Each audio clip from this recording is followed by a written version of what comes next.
സഭൂപതിതാനും തന്നോടെ സെനയുമായി വാഴുമ്പോൾ ദേവകി എന്നു പേരായിട്ടൊരു സോദരിയും പിറന്നിതേ സുന്ദരാംഗിയ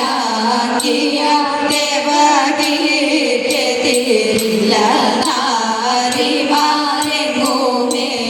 അങ്ങിനെയുള്ള ദേവകി തന്നെ പ്രീതിയോടെ വളർത്തിന ധന്യനാ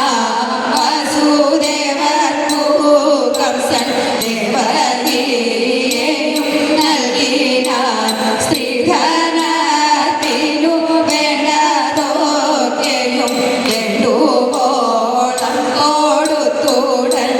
കൊണ്ടുപോകുന്ന നേരത്തു കംസൻ പേടിച്ചൊന്നിച്ചു പോയി പോൽ അന്നേര കശരീരി വാക്കുകൾ ഭാഗത്തിനു കേട്ടുപോൽ കംസ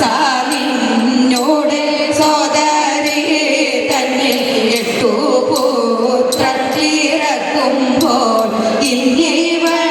തന്നിലെട്ടാമൻ നിന്നെ കൊല്ലുമെന്നതു കേട്ടുടൻ എന്നതു കേട്ട നേരത്തു കംസൻ ഭീതിയോടി ചെന്നോടൻ ദേവകി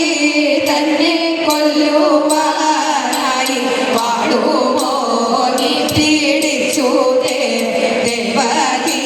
ദേവകിക്കപരാധം എന്തെന്നു ചൊല്ലുകെന്നു വാസുദേവ ഇന്നിവൾ പെറ്റ പുത്രന്മാരെ ഞാൻ തന്നിടാമെന്നും ചൊല്ലി